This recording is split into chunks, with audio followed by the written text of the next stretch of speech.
one of the things that you talk about in the new book is vulnerability.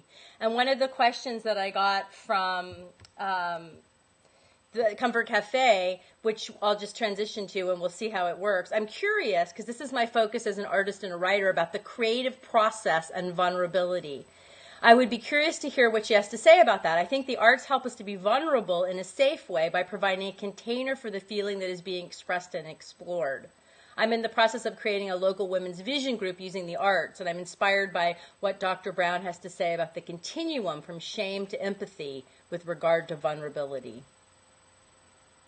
So, well, yeah, it's a great question.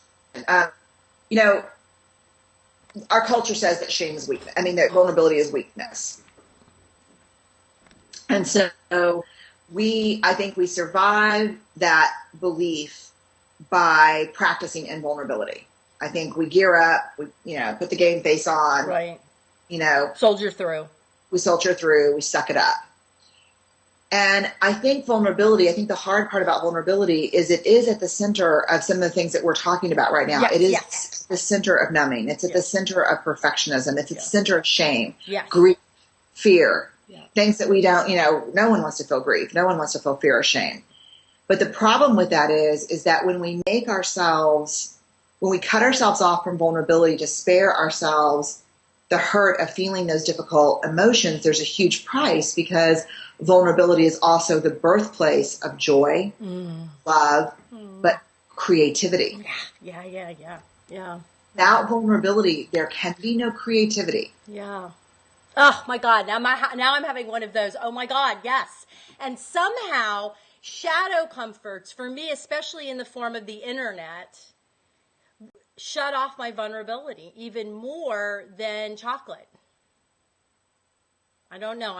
I'm just having this, so I don't know if that makes sense. I don't know if it makes sense to me. But what I'm noticing right now in this moment is that when I'm pinging around and reading people's blogs and just not in that way of learning and being nurtured and connecting, but in that way of comparing or numbing, then I move away from my creative truth and I start to doubt it more. And I start to not have the courage to move into that vulnerable space where my best thinking and writing happen.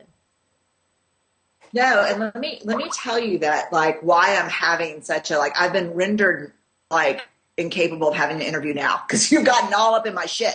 I'm up in your grill.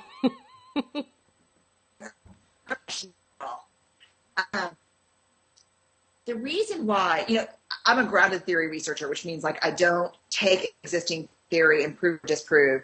I build theory based on people's lived experiences. So that's why defining is so important in grounded theory.